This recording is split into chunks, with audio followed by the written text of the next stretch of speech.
Mais la grosse différence entre les protestants et les catholiques, c'est l'usure.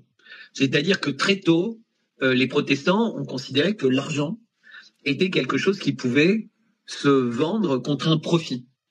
Exactement comme chez les Juifs, qui étaient un peu grâce à ça les rois du commerce parce qu'ils contrôlaient beaucoup de flux d'argent. Donc les protestants se sont mis sur ce créneau. Évidemment, ils ont également été très largement infiltrés. Il faut regarder beaucoup de textes de Luther ou de Calvin. Enfin, il y avait une violence incroyable. L'idée, c'était de détruire le catholicisme. Mais ce sont eux qui ont, entre guillemets, pris le contrôle religieux aux États-Unis, qui a été vu comme la nouvelle Sion. Et là, tu as quelque chose qui est très important. Je ne sais pas s'il en a parlé, Ferreira, mais tu as les Mormons. Non. Les Mormons, c'est une église très particulière et qui a sa logique, ses apôtres, qui a des moyens considérables, bien supérieurs à tout ce qu'on peut imaginer, qui est très connecté à tout, au World Economic Forum, à Bilderberg, aux 300, à beaucoup de grandes familles. C'est très, très puissant. C'est l'église à Salt Lake City. Il ne faut pas confondre les Mormons et les Amish. Souvent, on confond les Mormons et les Amish.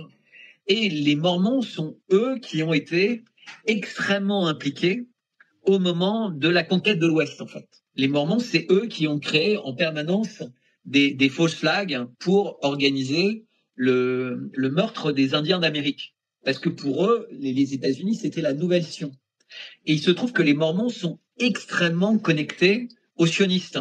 Mais quand je dis extrêmement, c'est intimement. Et donc, tu ne peux pas parler du sujet de la religion aux États-Unis en faisant abstraction de cette puissance considérable des Mormons qui sont associés, qui ont des parts dans BlackRock, qui ont des parts dans Vanguard, qui ont des parts dans absolument toutes les grandes entreprises américaines. Qui dit part parle d'influence. Donc ce sont véritablement des gens qui ont des leviers de pouvoir considérables, mais qui ont réussi à être très largement oubliés, puisque la preuve, c'est que même les personnes qui ont une connaissance fine de l'histoire américaine, souvent les oublient. C'est-à-dire qu'on parle des protestants, on parle des évangélistes, on parle des sionistes, on parle de tout ça, et on oublie de parler des Mormons. Or, les Mormons sont véritablement importants. Ils sont implantés dans le monde entier. Donc, ils sont implantés en France, partout. Ils ont des règles évidemment très particulières. Et tiens, ça me donne une idée. Je ferai une lettre bientôt sur les Mormons. Donc, si vous abonnez à mon Substack, d'ici un mois, parce que c'est à peu près le temps qu'il me faut pour préparer une lettre, il y aura une lettre sur les Mormons. Les Mormons aussi ont la même vision eschatologique, exactement la même. Si les gens pensent en termes de famille Rothschild, ils devraient s'interroger sur qui tire les ficelles à l'intérieur de l'église des Mormons, parce que là, ils ont quelqu'un de vraisemblablement considérablement plus puissant, puisque c'est quelqu'un qui a une armée en millions de personnes qui obéissent au doigt et à l'œil à l'église mormone.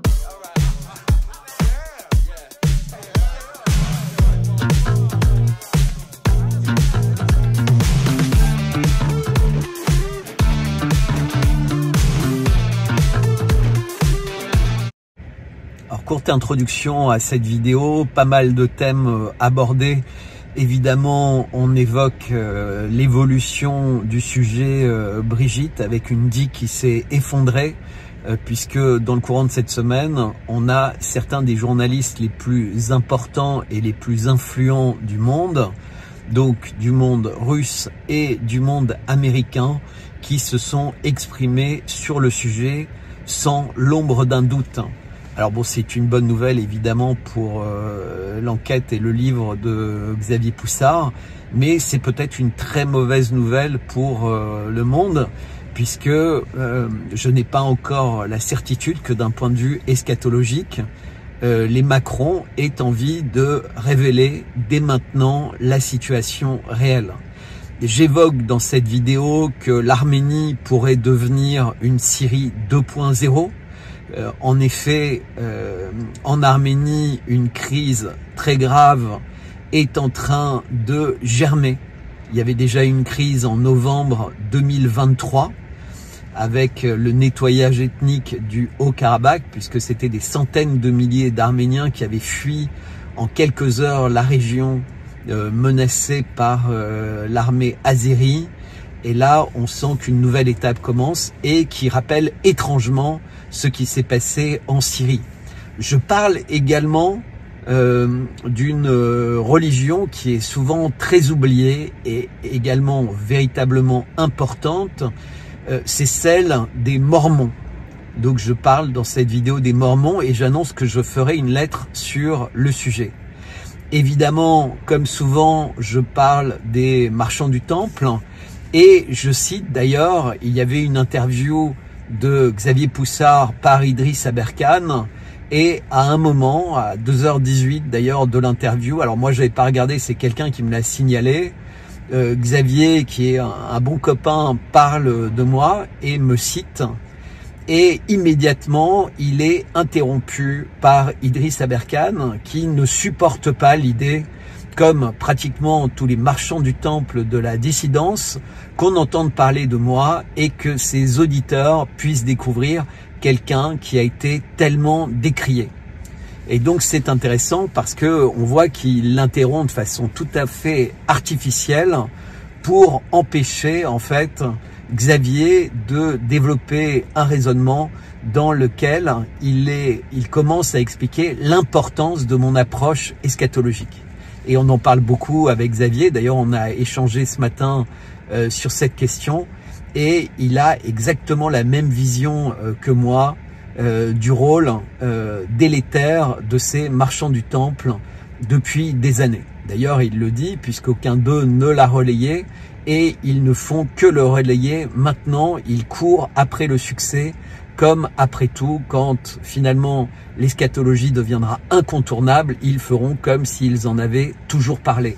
En bref, ils ne servent qu'à diluer votre esprit, à emmagasiner le maximum d'argent, mais j'en parle de façon claire, nette et précise. Donc je vous invite à regarder cette vidéo. Encore une fois, je vous recommande de découvrir mes lettres Substack. Donc c'est substack.com et mon nom est Bertrand55. Vous pouvez, pour certains, puisque on m'en a fait la demande là récemment, vous pouvez évidemment m'envoyer un chèque si vous préférez ne pas mettre votre carte bleue dans ces systèmes. Alors sachez d'ailleurs que vous ne mettez jamais votre carte bleue dans Substack, ça se passe uniquement dans votre plateforme avec votre banque. C'est-à-dire c'est jamais dans le système Substack, c'est uniquement dans le système de votre banque qui vérifie que c'est vous et l'autorisation que vous faites qu'elle fasse un virement vers Substack. Mais bon, je comprends le doute, il y a évidemment la possibilité de PayPal ou la possibilité de découvrir des bons miels. Donc n'hésitez pas à me contacter à Bertrand@55bellechasse et je vous donnerai toutes les informations utiles. En attendant, je vous remercie pour votre fidélité, pour votre intérêt et je vous souhaite une bonne vidéo. À bientôt, merci.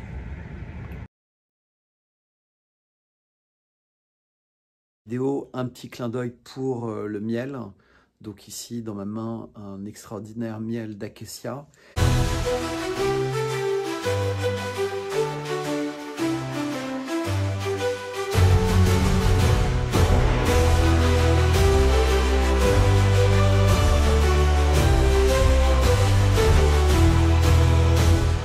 Loud and more loud, the crowd will swell, the people shouts responding well, o'er the land in glad news tell.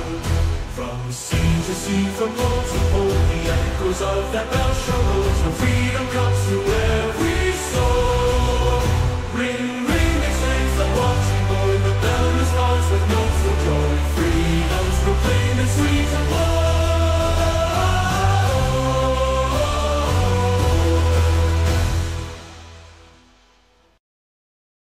Abonnez-vous s'il vous plaît à mon Substack.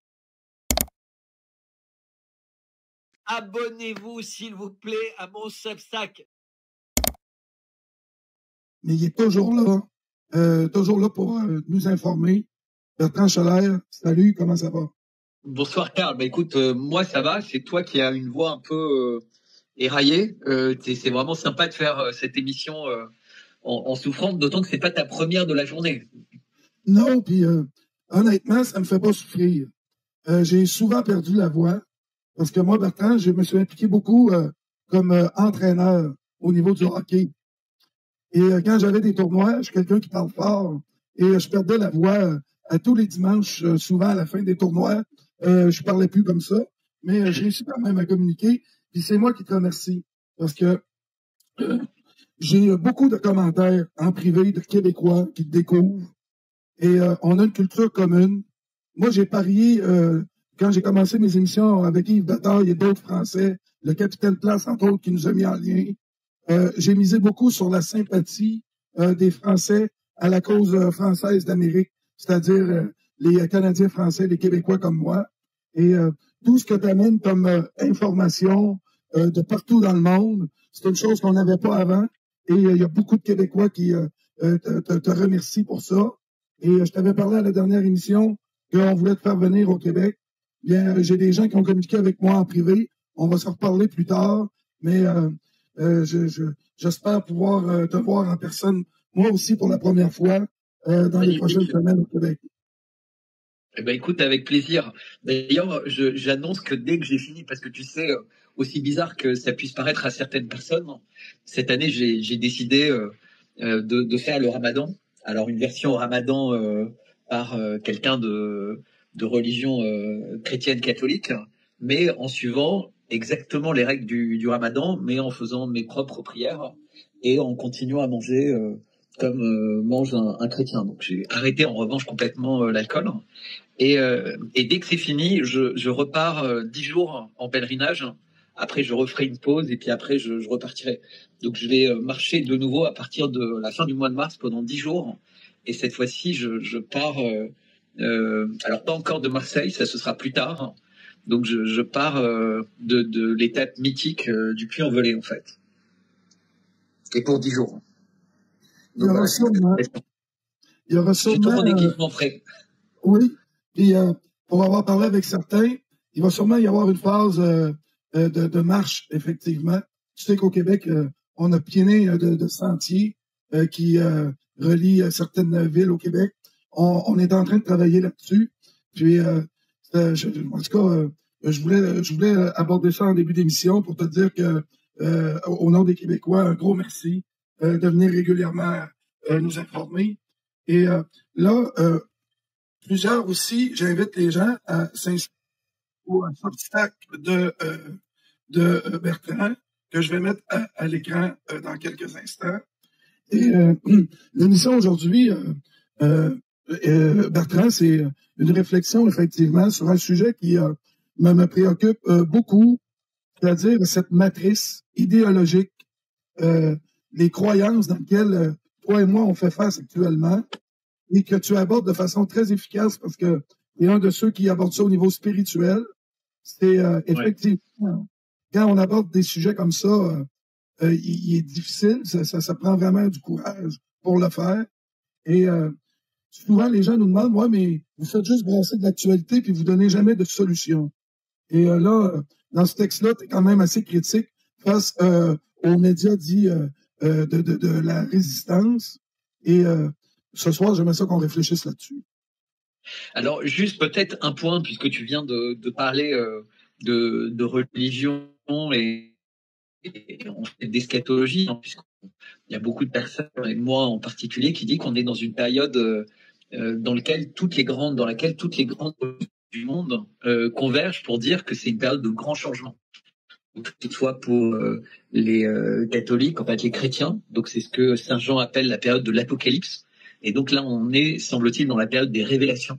Et on voit bien qu'on est dans une période où il y a beaucoup de choses qui changent, il y a beaucoup de choses qui deviennent beaucoup plus visibles, comme les mensonges des hommes politiques, des grands médias. On a beaucoup d'affaires qui ressortent. L'assassinat du JFK, je pense qu'on va parler de la Lune, on va parler du 11 septembre, on va parler un jour ou l'autre du 7 octobre, mais tout ça va aller très vite en fait. Toutes ces choses vont être révélées très rapidement. Je pense qu'on va être très surpris de la vitesse à laquelle les choses vont tomber. En ce moment, on parle beaucoup de Brigitte Macron, hein, que ce soit en Russie, que ce soit aux États-Unis, avec Tucker Carlson qui s'est emparé du dossier. Je pense que ça vaudra le coup d'en parler. Et le fait qu'en France, les médias en parlent pas trop ou n'en parlent que dans le sillage de ces gens-là. C'est-à-dire qu'on est toujours dans un côté suiveur où finalement les journalistes se cachent pour dire non, non, mais moi j'en ai pas vraiment parlé, j'ai constaté que beaucoup de gens en parlaient, donc j'ai posé la question. Mais on n'a pas le courage d'accompagner avant que ça devienne gros. Si tu veux, moi j'ai parlé beaucoup d'eschatologie, j'ai parlé d'antéchrist, j'ai parlé des Khazars. Quand j'en ai parlé avec un gros compte, je veux dire, il y a beaucoup de gens qui en parlent, mais qui n'ont pas un gros compte et qui n'ont pas une forte visibilité ou, si tu veux, une réputation. Donc, tu as un gros compte et que tu parles de sujets entièrement en dehors des sentiers battus, comme les Khazars, évidemment, c'est beaucoup plus risqué que quand tu as un petit compte qui n'a pas beaucoup de visibilité, en fait. Et moi, j'en ai beaucoup parlé depuis 3 ans. Et maintenant, en fait, tout le monde se met à en parler parce que Vladimir Poutine a parlé du bal des vampires, il a parlé des cannibales, mais maintenant, juste hier, Lavrov a parlé d'adorateurs du diable. C'est quand même pas quelque chose qui est tout petit. Donc quelqu'un comme Lavrov parle de l'Occident comme sous la domination d'adorateurs du diable. D'une part, on n'est pas dans une qualification qui est très diplomatique, et on est dans quelque chose qui pousse encore une fois le bouchon plus loin. Alors évidemment, les gens disent, mais peut-être c'est des experts. Lavrov ou Poutine, ils n'ont pas l'habitude d'être sur des déclarations dites à la légère. Ce sont des gens qui réfléchissent beaucoup avant de parler, qui parlent très calmement, qui savent le sens de chaque mot. Et quand quelqu'un comme Lavrov dit que l'Occident est dominé par des adorateurs du diable, il sait exactement la portée des mots. De la même manière que quand Poutine avait résumé les choses en bien contre le mal et qu'il avait parlé de la fin du bal des vampires. Pour l'instant, c'est beaucoup moins lisible du côté de Trump, mais ce qu'on voit, c'est que Trump et Poutine se comprennent. Donc il y a comme une danse entre les deux qui est assez illisible pour les gens qui regardent de loin, mais qui est indispensable parce que Trump est véritablement, contrairement à l'impression que peuvent avoir beaucoup de personnes qui suivent plutôt l'actualité internationale, mais qui n'ont pas forcément une connaissance fine de la situation réelle aux États-Unis, la situation de Trump n'est pas aussi simple que celle qu'on aurait pu croire initialement. Il est attaqué de toutes parts par des juges. Il a été remis en cause par la Cour suprême sur un certain nombre de décisions. Le départ des migrants, non seulement ceux qui veulent faire partir, c'est pas si simple, et surtout il se rend compte que il a peut-être pas intérêt à les faire partir parce que ils sont plutôt utiles. Donc, tu sais qu'il y a toute cette contradiction de ce système américain qui est tellement pourri de l'intérieur, qui est tellement gangréné que on ne sait pas véritablement où tout ça va aller. Bertrand, on a quelques petits problèmes avec ton signal actuellement. Peut-être voir un petit peu si tu es loin de ton... on a des petits problèmes de diffusion actuellement. Et cette fois-là, ça vient de où tu as mis ton portable. En tout cas, je ne pourrais pas trop changer. Il faut espérer. Je peux enlever la caméra et juste parler. Peut-être, mais ouais, on essayons comme ça. Parce que, oui. Voilà. Et on va, non, mais c'est comme à la radio. Je vais parler. Tu sais, il y a beaucoup de gens qui font que nous écouter. De temps en temps, je remettrai l'image. Oui, ça serait merveilleux. Parfait. Donc, ce que je disais, c'est que la situation de Trump est loin d'être aussi simple que on pourrait le croire et l'espérer. C'est-à-dire qu'il était très attendu. Il a été élu très largement. Il a la majorité au Congrès, la majorité au Sénat. Il a la majorité à la Cour suprême de juges qu'il a nommé à l'époque où il était président. Donc, en principe, il devrait avoir véritablement les coups des franches. Et on se rend compte que c'est pas si simple sur tous les sujets. Et qu'il est attendu par beaucoup d'ennemis, en fait. C'est-à-dire que Trump est quelqu'un qui a autant d'ennemis à l'intérieur de son parti qu'à l'extérieur. Et par ailleurs, il est quand même encore très, très contrôlé par Israël, par les lobbies comme EIPAC, par ADL. Et je lisais un papier dans l'après-midi. En fait, à la fois Tulsi Gabbard et John Kennedy avaient choisi des personnalités pour des postes importants. Et finalement, Trump les a refusés. Et quand tu regardes le profil des personnalités en question, c'était des gens qui n'étaient pas du tout favorables à la politique d'Israël et qui l'avaient exprimé. Ça veut dire que Trump a eu des pressions considérables pour ne pas garder les personnes en question. Et c'était pas n'importe qui, c'était Kennedy avait choisi quelqu'un pour prendre la tête du CDC. Donc à la tête du CDC, c'était la femme de Fauci, puisque Fauci était à la tête d'un organisme et sa femme à la tête d'un autre organisme, et donc à la tête du CDC, la candidature a été refusée, et Tulsi Gabbard avait également quelqu'un pour un très haut poste à l'intérieur de la communauté de l'intelligence artificielle qu'elle dirige, et cette personne a également été refusée. Et à chaque fois, la raison, c'était que ce sont des personnes qui ne sont pas assez alignées avec la cause sioniste, et donc c'est très inquiétant parce que on se rend compte que Trump est totalement dominé par la politique d'Israël, et aujourd'hui la politique d'Israël est bien plus explosive que ce qui se passe dans le reste du monde. C'est-à-dire que Israël est en train de continuer à défier la patience de l'Iran en prenant des parties très importantes de la Syrie, en continuant à bombarder Gaza, en continuant à bombarder la Cisjordanie, en continuant à bombarder le Liban, mais également par les actions sur le Yémen. Et je rappelle qu'au cours des derniers jours, les États-Unis ont fait un véritable massacre au Yémen. Et évidemment, ils l'ont pas fait pour établir les voies commerciales. Ils l'ont fait parce que les Yéménis sont dans une défiance vis-à-vis du régime de Netanyahou, et évidemment qui est inacceptable pour le régime de Netanyahou. Et donc le fait que les Américains le fassent, en réalité, ils ont agi comme proxy d'Israël, mais tout le monde comprend bien que c'est une négociation avec Netanyahou. C'est-à-dire, je bombarde pas trop et je vais peut-être maintenir le cessez-le-feu avec le Hamas, qui par ailleurs n'est pas respecté, comme je disais, mais en contrepartie, bombarde les Yéménis. Et c'est pas la première fois que Trump tombe dans ce piège, puisque c'est de cette manière-là qu'il avait tué Soleimani, donc le fameux général irakien, début de 2020. Et on sait que ça a été une catastrophe pour la stabilité, puisque Soleimani, c'était quelqu'un qui avait réussi à complètement stabiliser toute cette région, y compris la Syrie. Et c'est véritablement la mort de Soleimani, puis d'un grand nombre de généraux qui connaissaient bien la Syrie, le Liban, mais également l'Irak, qui explique en fait le désastre dans cette région. Parce que dans cette région, il y a aujourd'hui des dizaines de milliers de civils qui ont été tués. Les chiffres sont incroyables. On parle de 30 000 civils tués en quelques semaines. C'est-à-dire que dans les régions chrétiennes, dans les régions alaouites, c'est une tuerie. On ne voit qu'une toute petite partie des images, évidemment, à la télé, parce que les images qui sont montrées sont faites pour être choquantes envers les musulmans. C'est-à-dire c'est des images où des gens décapitent ou tuent d'une balle dans le dos en criant Allah Akbar. Donc ça ressemble vraiment aux images des terroristes qui sont faites pour que, en France et partout ailleurs, on dise oh là là, vous voyez, regardez les musulmans, c'est des gens horribles.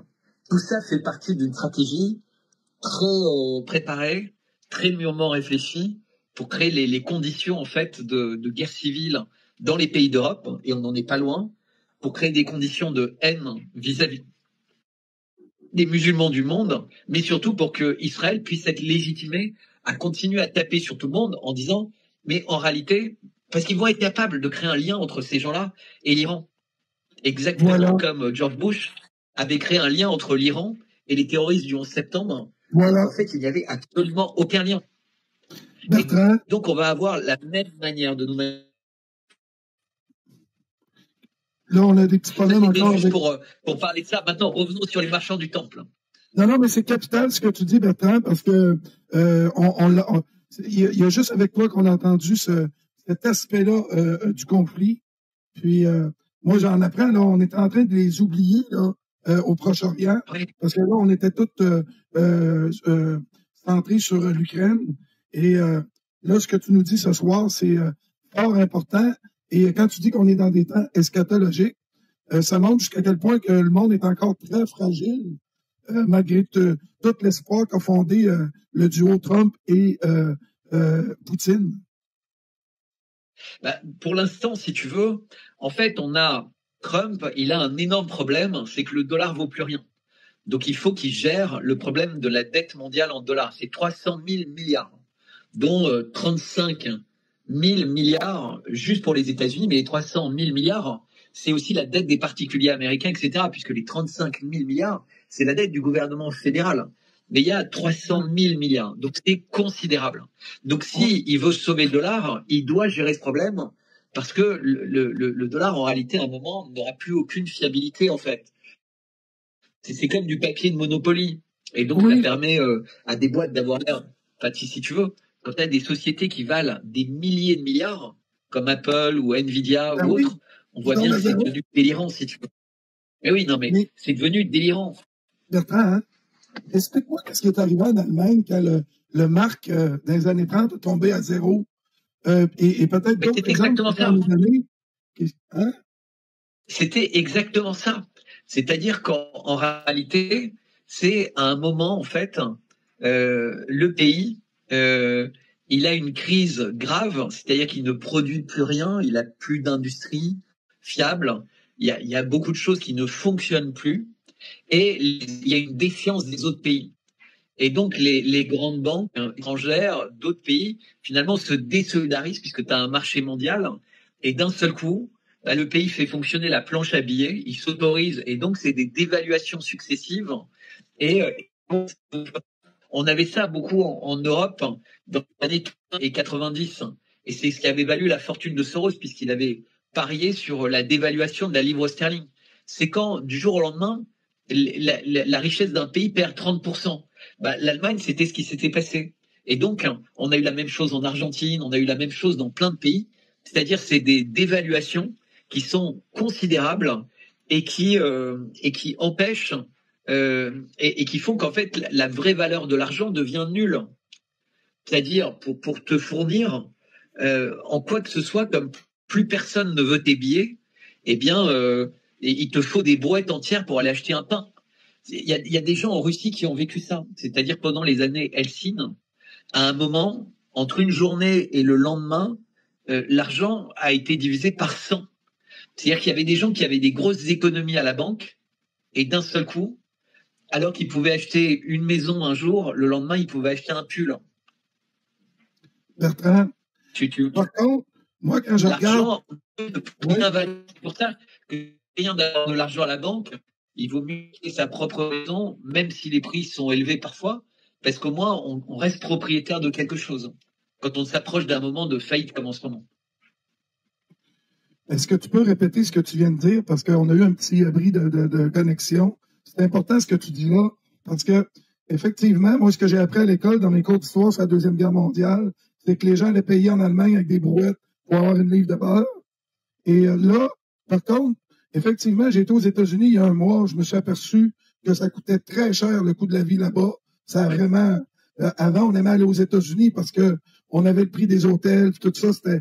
Oui, il y avait l'échange d'argent, mais c'était beaucoup moins cher. Donc, même qu'on allait magasiner aux États-Unis aux frontières, parce que là-bas, il n'y avait pas de taxes et autres. Mais là, aujourd'hui, qu'est-ce qui... comme le dollar canadien, l'euro, face à cette compétition-là, face à cet effondrement-là du dollar américain, on comprend que toutes les richesses, beaucoup de richesses à travers l'Occident, et c'est en dollars américains. C'est quoi les signes qui vont nous dire que là, c'est vraiment sérieux, que ça va s'effondrer? C'est simple. Les talons monétaires, c'est l'or. D'accord? L'or, en fait, son cours, en valeur absolue, ne change pas. C'est l'or, il a qu'un usage d'étalon. Et donc, tu remarques que depuis 2 ans, le cours de l'or a triplé. Ça veut dire qu'en fait, par rapport au dollar ou par rapport à l'euro, ça veut dire qu'en fait, la valeur réelle du dollar ou de l'euro a été divisée par 3. Je ne sais pas si tu réalises l'ampleur de ce que je dis. C'est pas que l'or est monté, ça c'est une grosse naïveté des gens. Ça veut dire que la valeur de l'argent a baissé. L'or, c'est un étalon, donc c'est une référence. Donc si l'or monte, ça ne veut pas dire que l'or monte, ça veut dire que les monnaies baissent. Ça veut dire que l'économie monétaire papier mondiale, elle ne représente plus rien. Parce qu'à l'époque du Covid, la masse monétaire, donc l'argent qui a été imprimé de façon totalement déconnectée de la réalité économique. C'est-à-dire qu'en principe, tu fais de l'argent en fonction de la puissance de ton pays, en fonction de la croissance du pays. C'est-à-dire si tu crois de 10%, bah, tu peux augmenter ta valeur monétaire de 10%. Mais là, en l'occurrence, c'était pire. C'est-à-dire que l'économie a baissé de 20% et on a doublé la masse monétaire en imprimant beaucoup d'argent. Tout le monde savait que ça allait enrichir les riches, appauvrir les pauvres et créer une situation d'inflation qui explique ça, galopante. Mais le pire de tout ça, c'est que derrière, il faut augmenter les impôts et les taxes. C'est-à-dire qu'aujourd'hui, les gens ne savent plus comment nous prendre de l'argent. Et donc, leur nouvelle excuse, c'est qu'en fait, ils vont prendre les économies des gens pour faire la guerre. C'est-à-dire que la guerre va permettre de jouer encore un peu plus longtemps avec cette économie de merde. Et c'est pour ça qu'en fait, les Américains sont dans une situation difficile. Parce qu'en fait, ils veulent continuer à profiter de cette situation en vendant énormément d'armes, en vendant très cher de l'énergie aux Européens. Et donc, Trump, tu vois, il n'est pas hyper clair sur ces questions. Il a besoin de sauver les États-Unis. Mais Poutine le comprend bien. C'est-à-dire que Trump a récupéré les États-Unis après 4 ans de Biden dans un état tellement catastrophique que tout est en train de tomber. C'est pas que les avions qui tombent. C'est pas que les banlieues qui tombent. C'est pas que les médias qui sont tombés et qui ne représentent plus aucune parole honnête ou de vérité. Aux États-Unis tombent les universités, les hôpitaux, parce qu'il dit je vais faire revenir l'industrie. Mais en réalité, il y a personne qui veut travailler dans une usine. Et les gens qui sont pas très bien formés, ils bossent chez McDo, dans les Starbucks, etc. Puisque l'économie américaine, c'est une économie qui est totalement tertiarisée. C'est-à-dire que les gens ne font que consommer. Ils travaillent pour consommer et ils consomment pour travailler, etc., etc. C'est qu'on est dans un système qui est complètement absurde et ridicule. C'est-à-dire quand tu vas aux États-Unis, tu vois bien que c'est pas normal. T'as des cafés partout, des restaurants partout, des magasins partout, enfin, et des malls, et tout ça, c'est au bord de la faillite. En plus, t'as Amazon et t'as les trucs de vente par correspondance, etc. Et où est-ce qu'ils produisent? C'est-à-dire, les gens ne sont que des commerçants et éventuellement ceux qui produisent, justement, ce sont les esclaves 2.0, en fait, les migrants qui sont dans des usines, qui lavent les rues, qui conduisent les taxis, etc., etc. C'est-à-dire tous les métiers difficiles qui permettent aux Américains de continuer à avoir une vie confortable, c'est lié à un esclavage moderne terrible.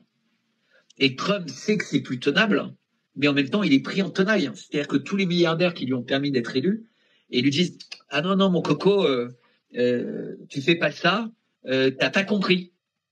Si tu fais ça, on te flingue. Si tu te désolidarises d'Israël, on te flingue. Si tu veux embêter les laboratoires pharmaceutiques, on te flingue. Si l'industrie de l'armement ne peut pas continuer à profiter des crises, on te flingue. » À côté, si tu veux, JFK, c'était quelqu'un qui n'avait pas d'ennemis par rapport à Trump.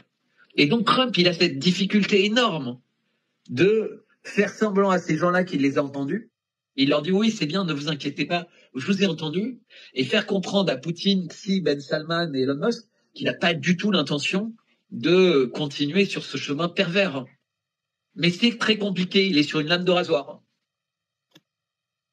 Tu exposes une réalité, Bertrand, qui, ce soir, là, vraiment, c'est très intéressant en temps réel, de nous décrire la situation qui se passe aux États-Unis. Moi qui vis proche de là, vraiment, tu dresses un bilan que je considère exact de la situation, parce que cette société de consommation-là, même, on a laissé croire à la population aujourd'hui que ça a toujours existé comme ça. Et que le choc de réalité qui, j'ai l'impression, risque d'arriver dans ce mode de vie-là, risque d'en ébranler plusieurs.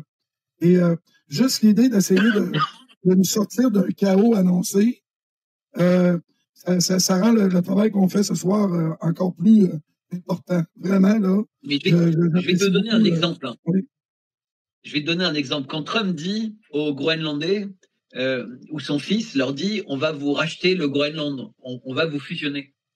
En fait, il faudrait que les Groenlandais soient vraiment naïfs, parce qu'en fait, ils vont donner un pays qui a beaucoup de valeur contre des dollars qui n'ont aucune valeur.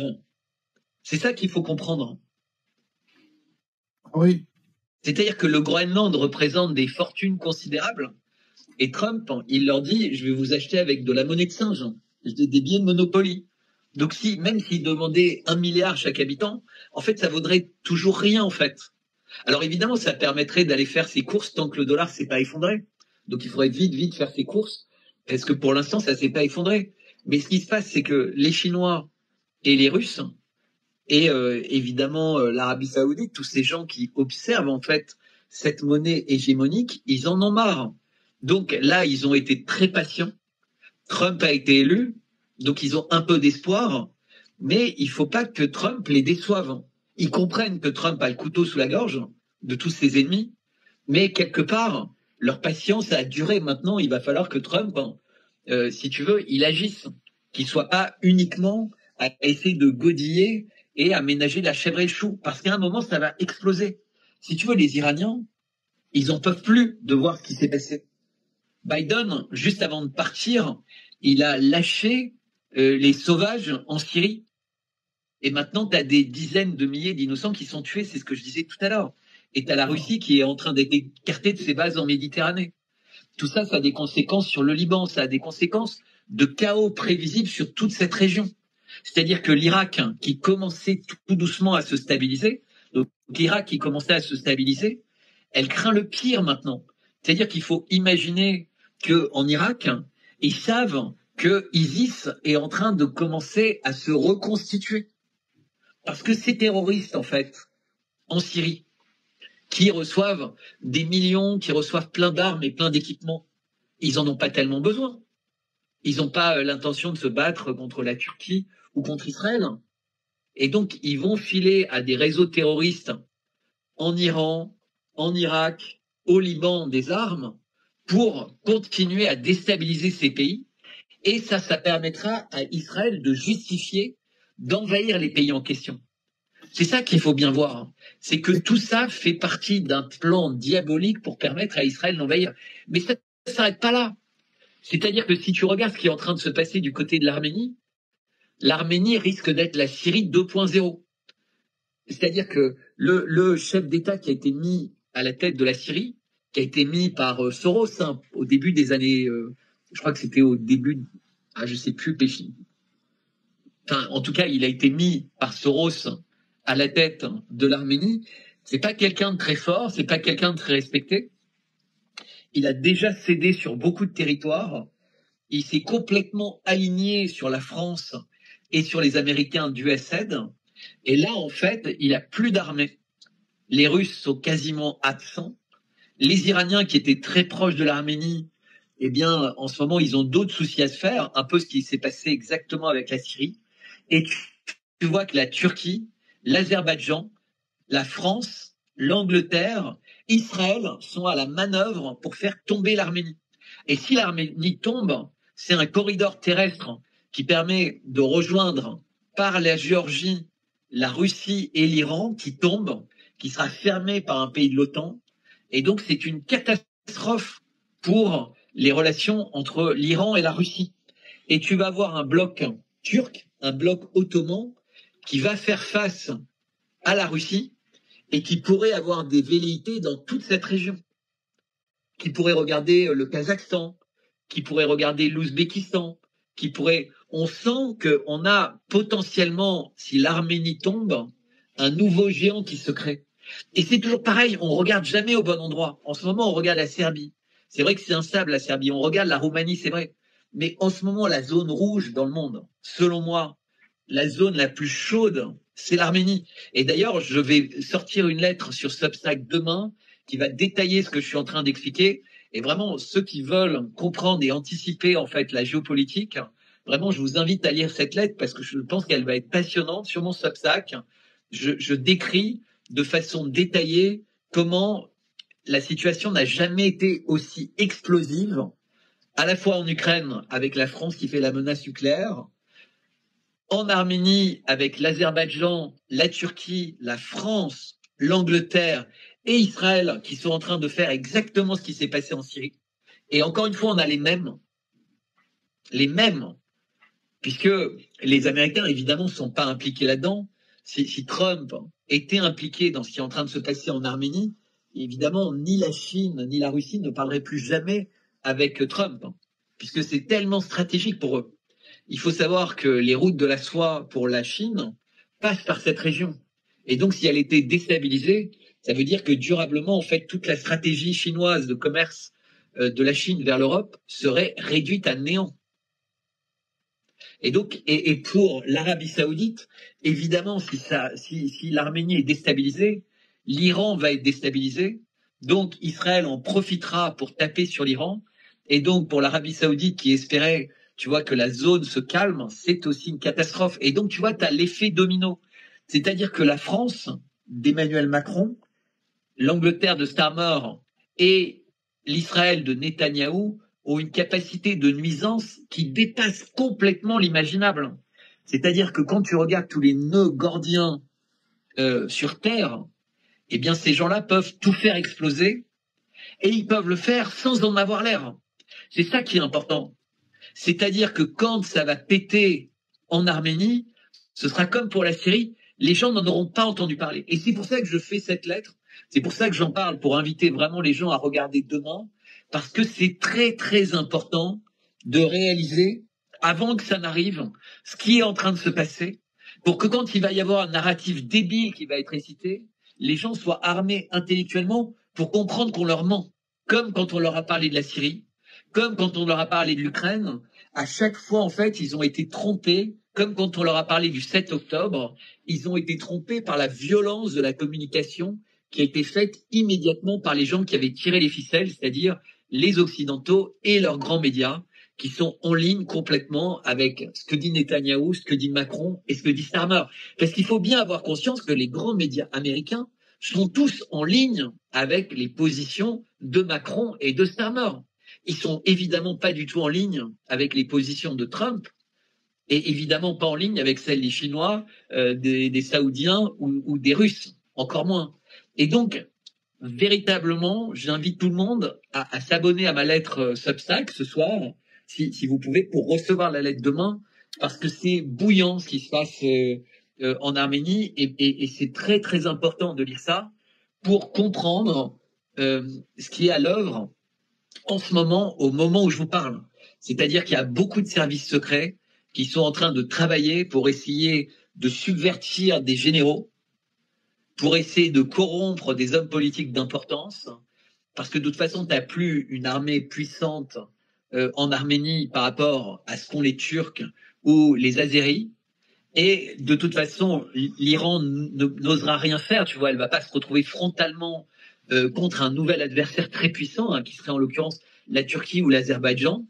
Et donc, ils seront obligés de laisser faire. Les Russes ne sont pas très présents dans cette région, puisqu'ils ont été virés en 2023 par l'Arménie elle-même pour être remplacés par les Américains et par les fameux USAID qui sont arrivés avec des milliards. C'est-à-dire qu'ils ont dit à Pachinian, vire les Russes et on t'apporte des milliards. Ça s'appelle de la corruption. C'est-à-dire qu'en fait, il a déshabillé complètement son pays pour soi-disant des milliards, mais dont le pays ne pourra même pas profiter, puisqu'ils vont être envahis. Il faut savoir que les Arméniens ont déjà perdu le berceau de leur pays, le berceau de la civilisation arménienne. Il y a eu un nettoyage ethnique en novembre 2023, donc il y a très peu de temps, hein.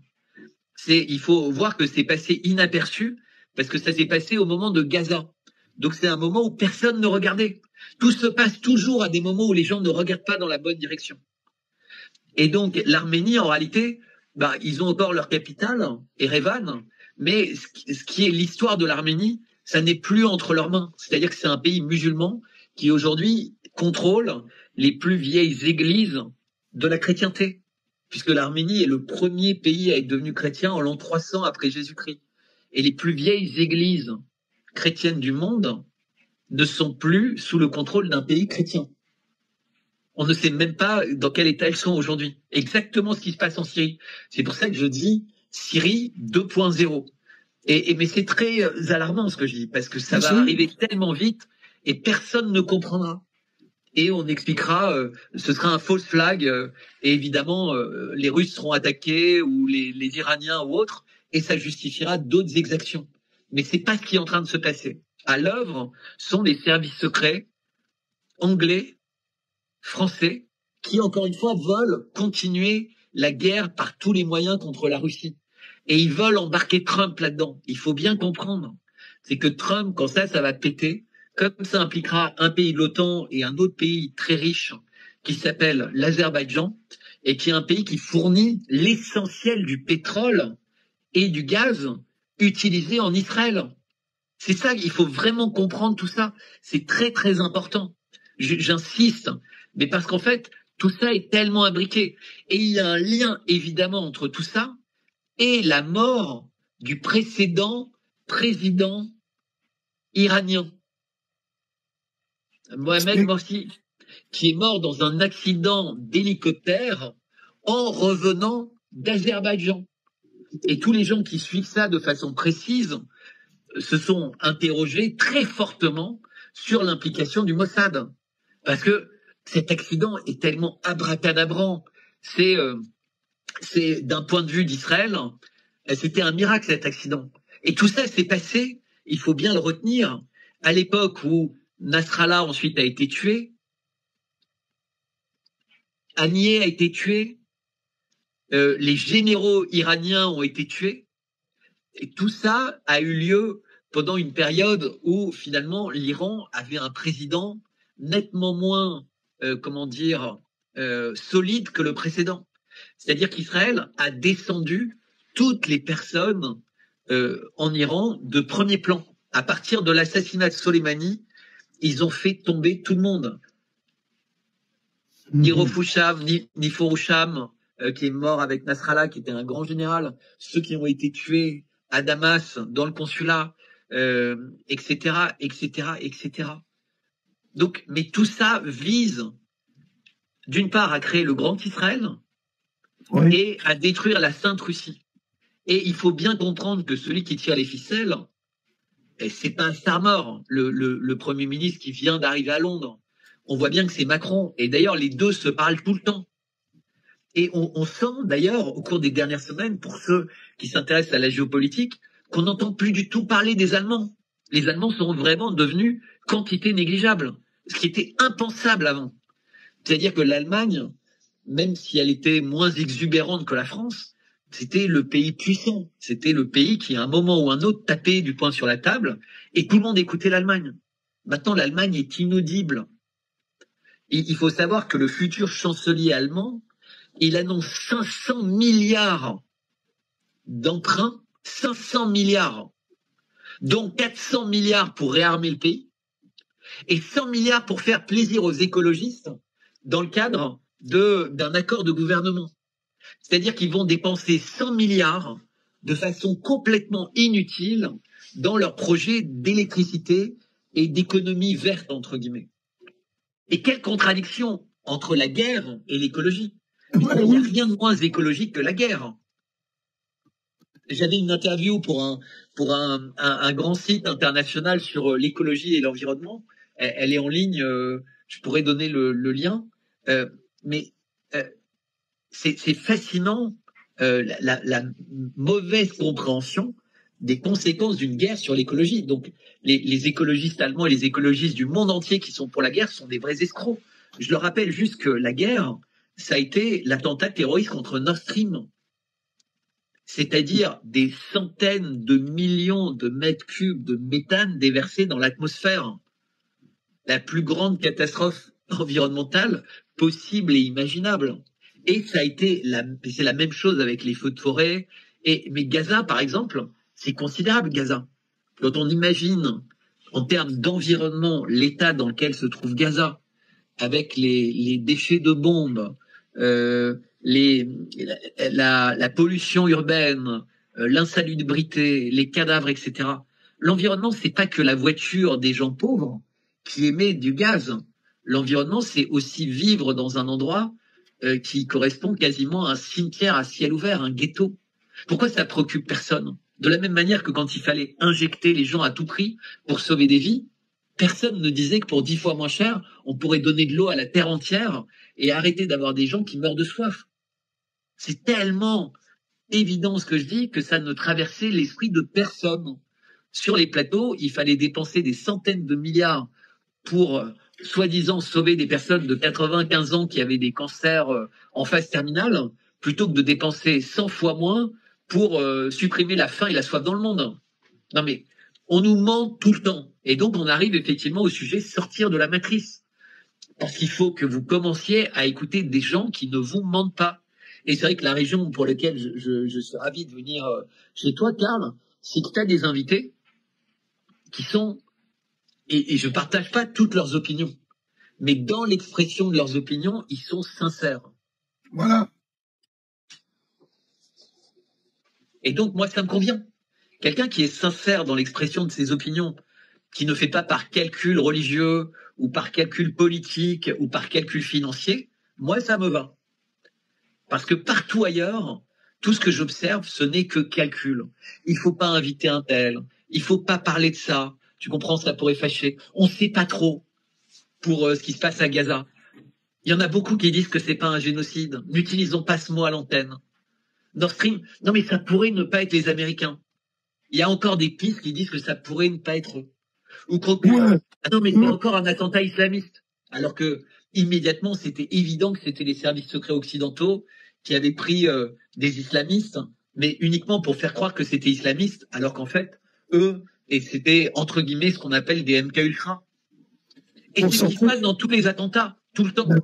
Bertrand, je te dirais que il y a toi, il y a le général de la Ward, j'ai d'autres personnes, et j'entends pas ça ailleurs, qui nous parlent effectivement de cette manigance-là en ce moment, que c'est véritablement les musulmans, le peuple qui en paie le prix.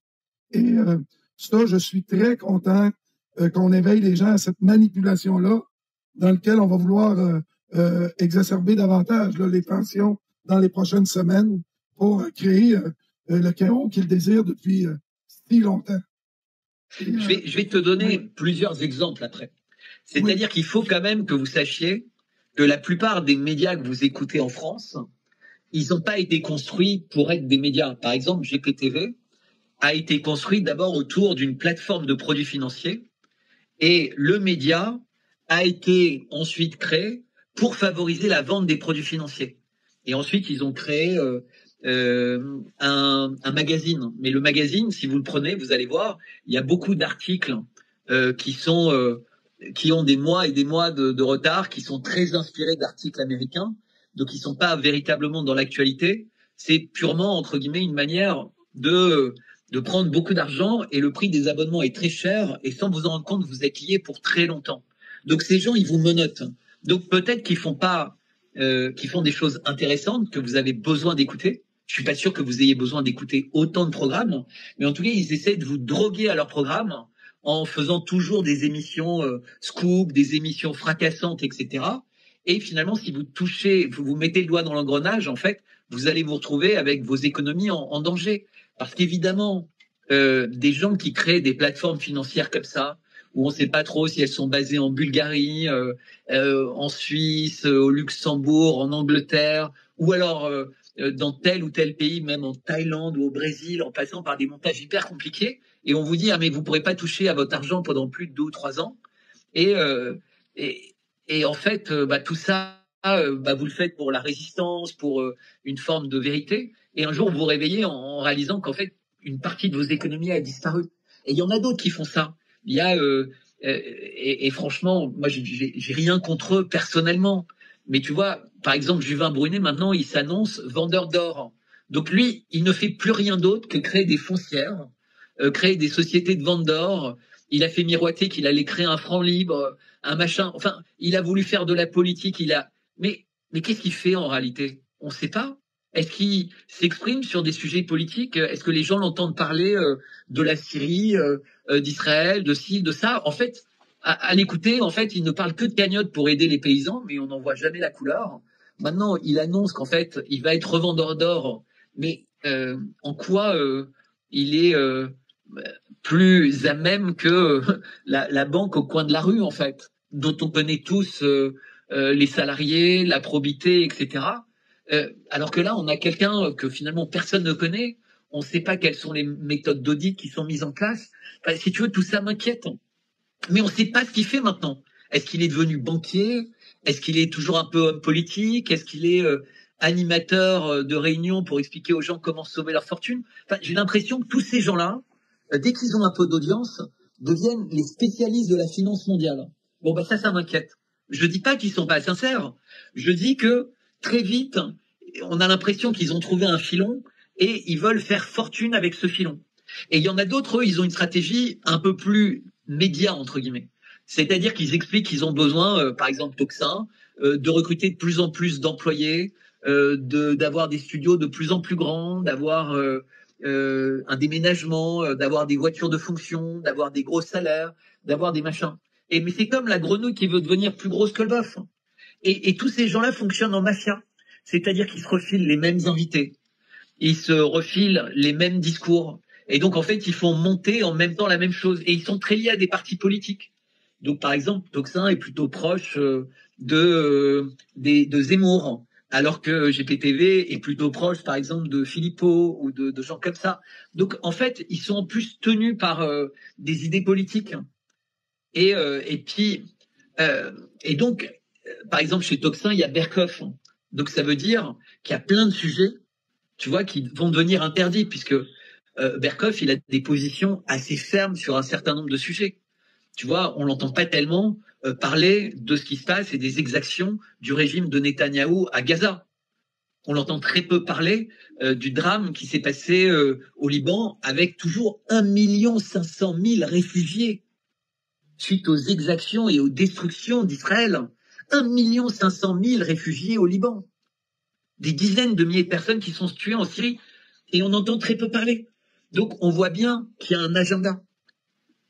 Et donc, effectivement, il y a des médias comme le tien. Moi, ce que j'essaie de faire avec mes posts sur X, avec mes lettres Substack, j'essaie d'aller dans ces sujets, d'aller dans l'eschatologie, d'aller dans l'histoire, mais de parler des sujets qui fâchent. Mais en fait, je me rends compte qu'on est très vite seul. Tu vois, quand j'ai eu les problèmes, quand j'ai été mis en garde à vue. Bertrand, hein? Quand j'ai été mis en garde à vue pour l'affaire de Brigitte. Mais Oui. personne ne m'a tendu la main pour aider avec ma cagnotte qui plafonne complètement, qui représente qu'une infime partie de ce que ça coûte de se défendre pour un dossier comme ça. Le risque, c'est quand même 45 000 € d'amende, 3 ans de prison. On ne prend pas ça à la légère. Et tu peux pas prendre un avocat, tu vois, qui va... les avocats, malheureusement, ça coûte quelques centaines d'euros de l'heure, qu'on le veuille ou non. On aimerait bien que ça coûte le prix de, entre guillemets, une femme de ménage, mais c'est pas le cas. Et Bertrand, tu parlais de ton approche eschatologique qui t'a été souvent reprochée. Et je comprends les médias qui dits indépendants que tu nommes. Moi, j'ai des pour et des contre là-dessus, puis je respecte ce que tu nous dis ce soir, parce que c'est pas parce que c'est des médias indépendants qui sont libres d'influence. Et c'est intéressant de les comprendre et de les questionner. Et ici, ce que tu dis est pas vrai. Il y a toujours la liberté. Regarde. Oui. Regarde, par exemple, moi, tout à l'heure, j'ai cité un certain nombre de noms. Oui. Mais personne ne fait ça, parce que tout le monde a peur. Tout le monde a peur d'effets boomerang. Donc les gens se taisent. Ils voient que des choses se passent et ne sont pas normales. Ils voient qu'il y a de l'abus, mais de peur d'avoir une rétaliation, ils se taisent. Donc ils voient qu'un tel ment, qu'un tel triche, qu'un tel fait des raccourcis, qu'un tel ne parle pas de certains sujets. Mais comme ils ont besoin d'être au sein de cette petite mafia, qui s'entraident, qui s'envoient des petites invitations, qui se flattent les uns les autres, etc., tout le monde se tait, c'est l'omerta. On se tait. En parlant d'omerta, tiens, tu vois, ça aussi, c'est un média dont ça vaudrait le coup de parler, parce qu'il y a beaucoup de choses à dire sur eux. Mais bon, tous ces gens-là, à un moment, de toute façon, ils vont s'effondrer sur eux-mêmes. Leur rêve, c'est d'être acheté par CNews ou par BFM ou réussir à trouver un moyen de gagner beaucoup d'argent. Mais c'est leur seul rêve. Leur rêve, c'est pas d'éveiller les gens, c'est pas de dire la vérité. La vérité, ça les intéresse pas. Ça se saurait si ça les intéressait, la vérité. Non, ça ne les intéresse pas. Ils sont pas dans un pèlerinage de journalistes citoyens, tu vois, qui acceptent d'être solitaires. Tu vois, il y a quelqu'un qui est assez formidable aux États-Unis, qui est très décrié, mais qui s'appelle Candace Owens. Elle a essayé un moment dans sa carrière, pour différentes raisons, de travailler pour quelqu'un d'autre. Et à un moment, elle a réalisé que c'était pas possible. Parce que dès que tu travailles à l'intérieur d'un média plus grand, tu es obligé de faire beaucoup de concessions. Et toi, ta force, Karl, c'est que le média, c'est toi, c'est Karl Brochu. Donc tu fais ce que tu veux. Tu peux faire ponctuellement des partenariats, etc. Mais si tu changes d'avis, eh ben, tu n'auras en référé à personne. Et ça, c'est un luxe incroyable. C'est ta plus grande force. Le jour où tu perds cette force, parce que tu deviens dépendant de personnes qui te disent, Karl, je vais te filer 100 000 euros par an garantie. Mais t'arrêtes de parler de J'ai très peu de concessions. tu vois, j'ai très peu de concessions, mais s'il te plaît, évite, parce que tu sais, il a une très mauvaise réputation, ça va. Et là, tu vas commencer, tu vois, à dériver vers quelque chose qui n'est plus toi. Parce qu'en fait, tu as quelqu'un qui te tiendra. Et il te tiendra même vis-à-vis de moi. C'est-à-dire que la personne, un jour, si moi je deviens très fort, pourra me dire, bah, tu vois, il t'a trahi. Tu vois, moi, je regardais il y a pas longtemps un film avec sur les 24 heures du Mans avec Ford et Ferrari, avec deux super acteurs. Et j'ai plus en tête les acteurs. En fait, ça s'appelle Le Mans. C'est celui qui joue dans American Psycho et l'autre qui joue dans Invictus. Bon, enfin bref, et dans Jason Bourne. Enfin bref. Et en fait, t'as Ford qui réussit à convaincre la compagnie Shelby de s'associer pour gagner les 24 heures du Mans. Et en fait, malheureusement, comme c'est eux qui ont l'argent, c'est eux qui ont le dernier mot. Et en fait, ils détruisent l'idée même et l'esprit même du sport en poussant à perdre quelqu'un qui avait une course gagnée, en fait. À l'hôtel du soi-disant marketing, mais en réalité à l'hôtel de la haine d'un des patrons de Ford contre un pilote, en fait, qui n'est pas la personne qu'ils aimeraient bien voir gagner, en fait. Et tu vois, tu truques tout comme ça. Mais on a ça dans plein de sports. C'est-à-dire qu'on a eu dans beaucoup de sports, tu vois, dans le cyclisme ou ailleurs, quelqu'un qui n'était pas le favori de son équipe, auquel on demandait de ralentir pour que le favori gagne, en fait. Et donc, tu te rends compte que ça devient des sports par équipe ou des sports pour autre chose. Et on a ça vraiment très souvent, en fait. Bertrand, oui. Il y a une question de Jean Spartan. Et je veux juste tirer une petite parenthèse là-dessus, parce que, tu le sais, au Canada, on a eu l'arrivée d'un nouveau premier ministre, Mark Carney. Et là, nous, on a battu un record que la France possédait, c'est-à-dire de présenter un président à la France, inconnu il y a 6 mois. Il est devenu votre président. Et là, le Canada a battu votre record. Nous, on a Mark Carney, qui n'était pas connu il y a 2 mois au Canada par l'ensemble de la population. Et maintenant, on l'a comme premier ministre. Donc, non, mais c'est une bonne question. Moi, je crois, comme ce qui semble apparaître dans l'enquête de Xavier Poussard, qu'il y a un lien très étroit entre différentes familles et il est très possible qu'il y ait un lien avec les Rothschild. De toute façon, il faut bien savoir que David de Rothschild est le parrain de Macron. Il est son parrain. Donc c'est important puisque Macron est censé être catholique. David de Rothschild est juif. C'est déjà relativement rare quand tu es catholique d'avoir un parrain juif. Tu vois, c'est pas quelque chose de traditionnel. Donc on voit bien que dans tout ça, le choix religieux d'Emmanuel Macron est plutôt un choix eschatologique, puisque dans l'Apocalypse de Saint Jean, l'Antéchrist doit faire partie de la maison du Christ. Donc il doit être chrétien. D'où la nécessité d'être baptisé. Mais le baptême n'est que un des aspects de l'eschatologie de Macron. Donc il y a un lien avec les Rothschild.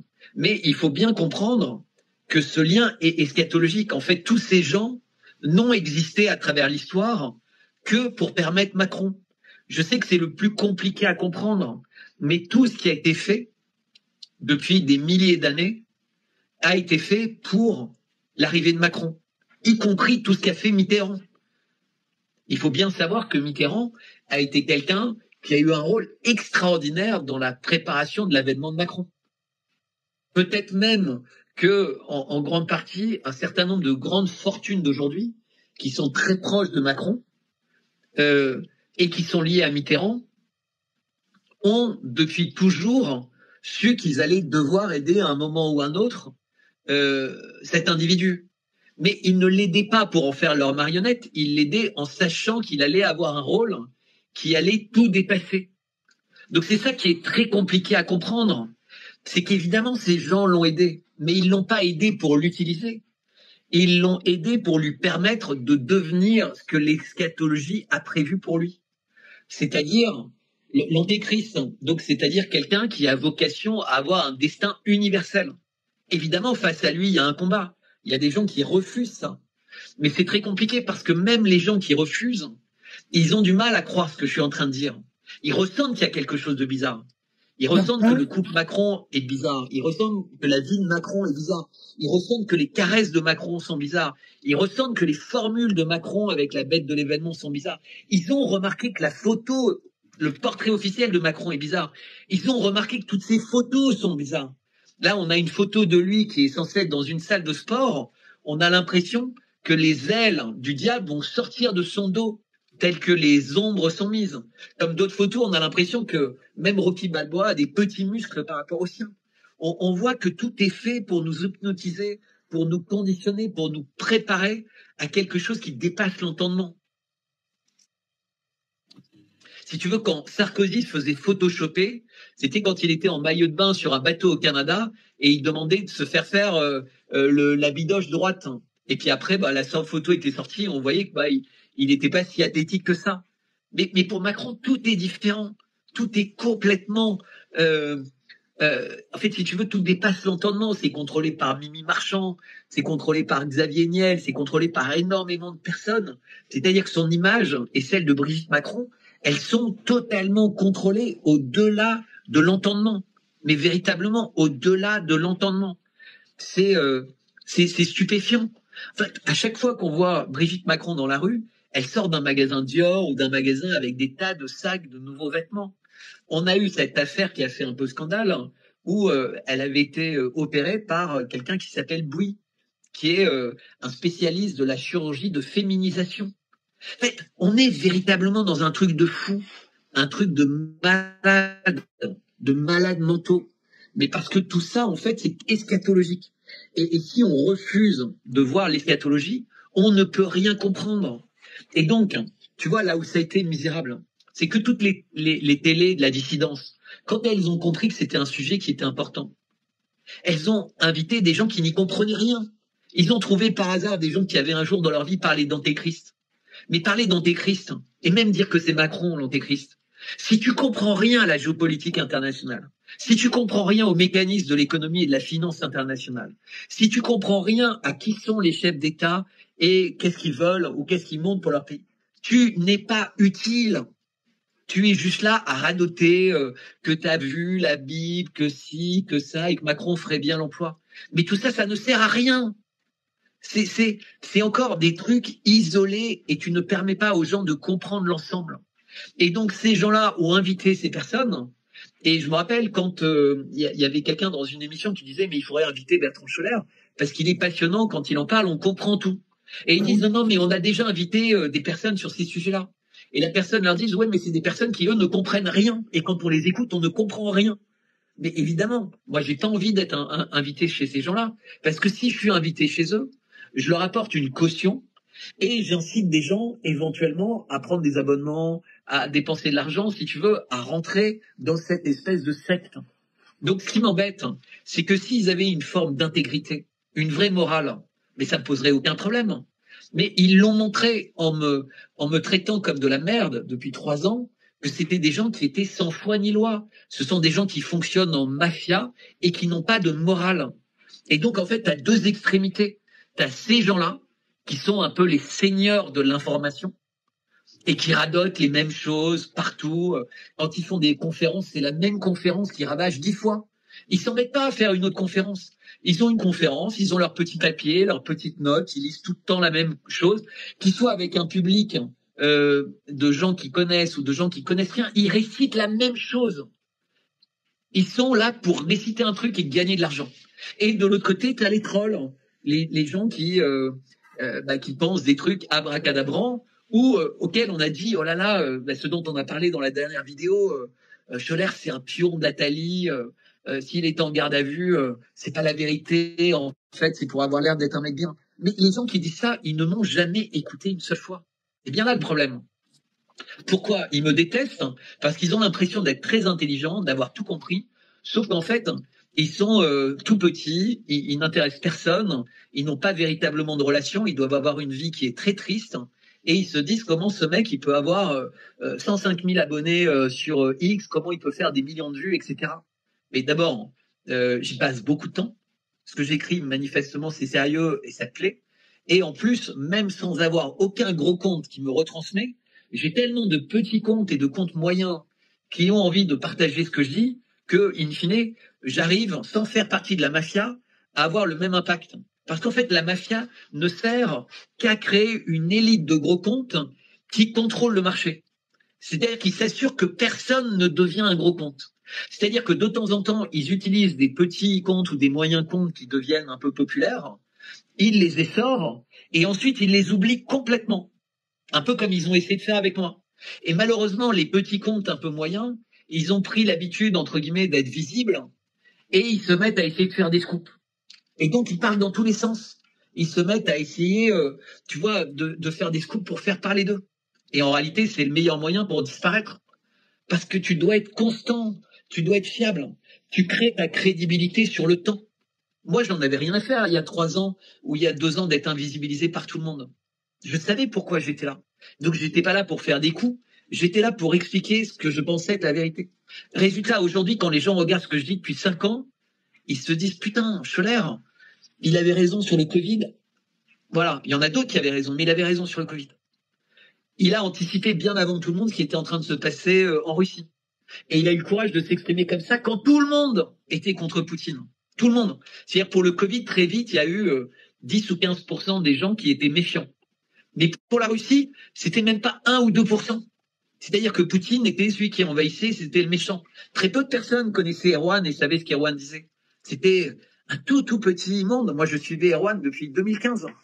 Donc, je m'étais intéressé à ces sujets, si tu veux, avec idem pour le climat, idem pour Gaza, pour la Syrie, pour ce qui se passe en Corée, pour le Venezuela, pour la politique aux États-Unis, sur tous ces sujets-là, sur l'ascension de Trump, sur sa relation avec Musk, sur les 5 fantastiques. On me prenait pour un fou avec les 5 fantastiques. Maintenant, il n'y a plus aucune personne sérieuse qui peut faire de l'analyse sans tout ramener aux 5 fantastiques. C'est dingue. Mais personne ne me le rend. C'est-à-dire, il y a 3 ans, on disait, mais regarde ce connard, c'est Turluberlu, et Ben Salman, c'est horrible, et Xi, c'est un tyran, etc. Et là, d'un seul coup, ah non, mais toute la géopolitique s'explique autour d'eux, ils sont en train de discuter ensemble et de faire des choses, etc.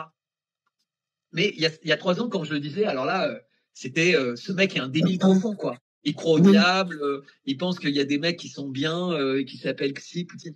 Voilà, mais sauf que moi, j'ai dit ça, je l'ai écrit. Et aujourd'hui, après 5 ans, il y a de plus en plus de personnes qui regardent et qui se disent « Putain, génial, il n'est pas tombé dans le piège de QAnon. Il n'a jamais raconté que la Terre était plate. Il n'a pas parlé des soucoupes volantes. Il n'a pas parlé de tout ça. Et tous les sujets dont il a parlé, où on le prenait pour un fou, ils s'avèrent vrais. Et tous ceux dont il n'a pas parlé, ça s'avère complètement fou. Parce que les gens me disent, mais regarde, il y a Cosette, c'est génial, il y a machin, c'est génial. Mais ils n'ont pas arrêté de se tromper. Ils n'ont pas arrêté de se tromper. Vous les aimez bien parce qu'ils racontent des trucs abracadabrants. Mais ils se trompent sans arrêt. Moi, je les aime bien. Mais je les aime bien parce qu'ils me font rire. Comme un clown me ferait rire. C'est ça qu'il faut comprendre. La différence, c'est que moi, j'ai construit ce que je dis sur des bases très solides. J'ai fait vraiment des grandes études. J'ai voyagé partout dans le monde. J'ai rencontré des personnes qui étaient très simples et j'ai rencontré des personnes qui étaient très puissantes. Et j'ai respecté de la même manière toutes ces personnes-là. Moi, j'étais en Russie, j'étais en Iran, j'étais en Syrie, j'étais aux États-Unis, j'étais dans beaucoup de régions aux États-Unis. Moi, j'étais en Afrique du Sud, j'étais en Algérie. J'ai été dans ces pays-là, j'ai été en Égypte.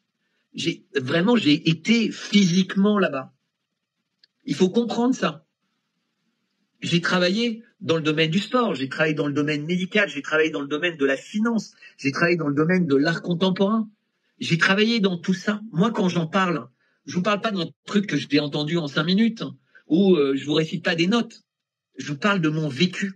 Je vous parle de ce que j'ai vécu. Et il se trouve, pour tous les rigolos qui disent que c'est un tel ou un tel qui me tient par la ficelle, c'est l'inverse.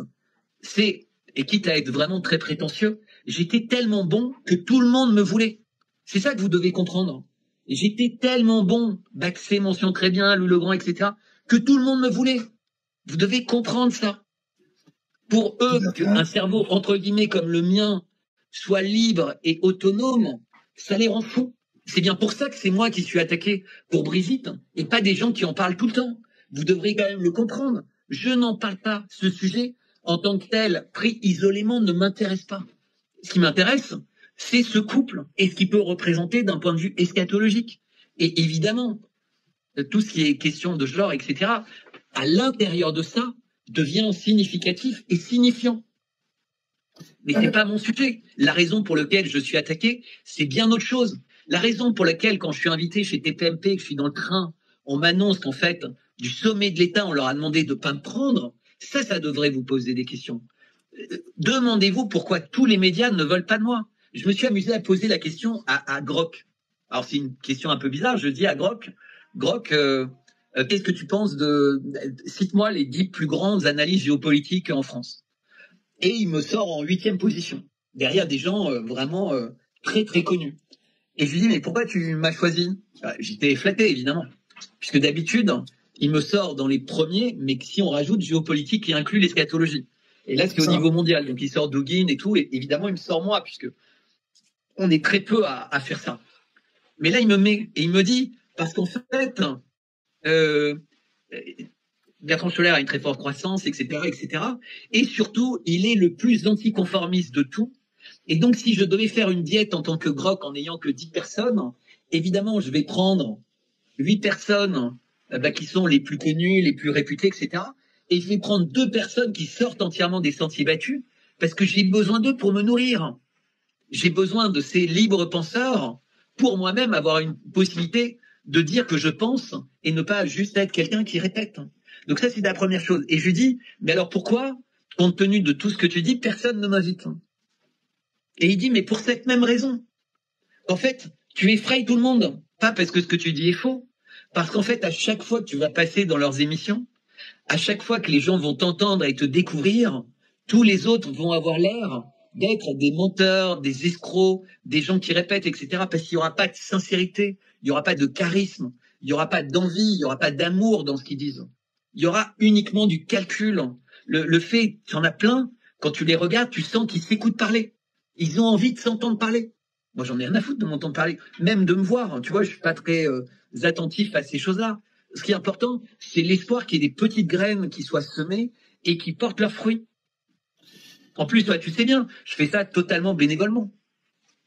Puis je demande des dons de temps en temps, Bertrand, pour comme quand j'étais à Washington, je demande des dons et je m'en cache pas, mais j'ai un travail, ce qui me donne une certaine liberté. Donc, je fais quand même, je peux apprécier des émissions LGBT TV. Je connais pas toutes ces organisations-là, mais effectivement, le monde du média web, c'est un marché. Il faut bien comprendre ça. Et il y a de toutes sortes là-dedans. Chose certaine, nous, on travaille pour sortir du brouillard que les médias commandités, eux, on le sait, par nos impôts, par des gouvernements, par des puissances financières qui ont des intérêts très sombres. Et toi, tu nous arrives dans ce monde-là avec ta vision eschatologique que si, au début, j'écoutais les personnes dire « Va pas avec Bertrand, il va te faire passer pour un coucou parce qu'il parle de fin du monde. » Et la fin du monde, ça fait peur au monde. Et toi... Mais je parle pas de fin du monde, je parle d'eschatologie. Je ne crois pas qu'il y aura la fin du monde. Exactement, je crois que c'est ce que j'allais te personnes dire. vont être très surprises. C'est ce que j'allais te dire. C'est qu'eux autres, ils nous vendent ça comme une fin du monde. Où là, c'est tout. Et toi, tu n'as jamais mis l'accent sur la peur, mais sur la compréhension détruire des manipulations dans lesquelles qui te rendent complètement fou. Alors, quand t'es un peu comme moi là-dessus, quand tu sens des gens manipulés au service d'intérêts qui ne sont pas sains, ça t'allume complètement. Et l'autre chose, as-tu remarqué qu'on ne t'a jamais, en tout cas à ma connaissance, d'extrême droite? Parce qu'il est très difficile dans ton cas de t'accuser d'extrême droite. Ah non. Vraiment, je tiens à non, je fais même le ramadan. Ah oui. Et moi, je suis tellement fier qu'au Québec, toi, il y a le général de la Ward et d'autres qui sont venus nous expliquer ça, comment les empires maritimes ont avantage à exacerber les tensions, que ce soit au niveau religieux, économique, patriotique, gauche-droite, nommez-les toutes. C'est pour essayer de nous diviser, puis on détruit ça à chaque fois qu'on se rencontre. À chaque fois qu'on se rencontre. Et ben oui, non, mais c'est important. Et c'est vrai que, donc là, il y a beaucoup de lettres que j'ai produites. Et il faut pas être inquiet, c'est des lettres, vous pouvez les lire 15 jours, 1 mois, 2 mois après. Parce qu'en fait, elles sont pas écrites pour être jetables.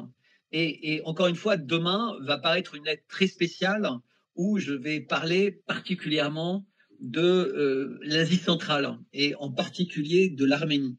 Et à l'aune de ce que sont en train de faire les fameuses puissances maritimes, ex-maritimes dont tu parles, c'est-à-dire la France et l'Angleterre, une autre puissance entre guillemets, c'est-à-dire Israël, et qui fait ça dans le dos des États-Unis, et 2 puissances dont un pays de l'OTAN, c'est-à-dire la Turquie et l'Azerbaïdjan, et avec la Russie qui est un peu sortie du jeu. Et on a vu que quand la Russie est un peu sortie du jeu, elle peut pas s'en mêler, quoi, parce qu'elle n'a pas la possibilité de se projeter comme d'autres pays, si tu veux. Ils peuvent pas envoyer du jour au lendemain autant de chars ou autres en Arménie, puisqu'ils se sont fait virer par l'Arménie. C'est-à-dire que l'Arménie est à poil.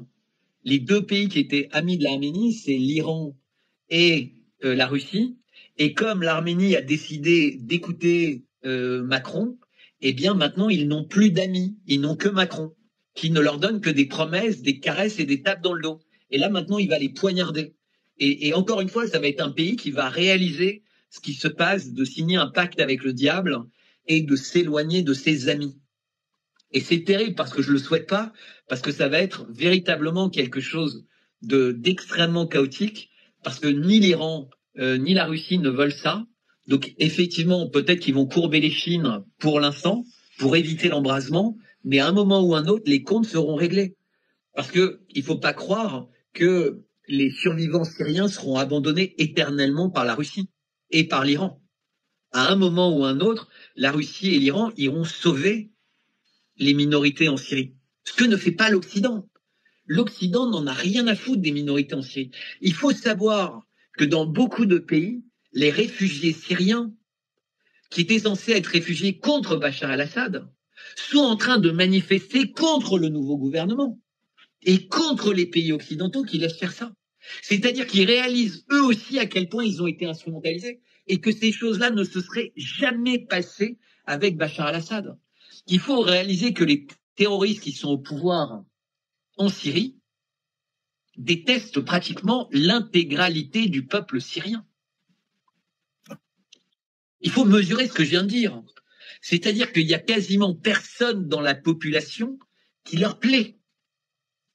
Les femmes là-bas n'ont pas le voile. Eux veulent que les femmes aient le voile. Les maris ne veulent pas que leurs femmes aient le voile. Les maris ne veulent pas être obligés de prier 5 fois par jour, tous les jours, et que les enfants aillent dans des écoles coraniques, etc. C'est pas ça la vie de la Syrie depuis très longtemps.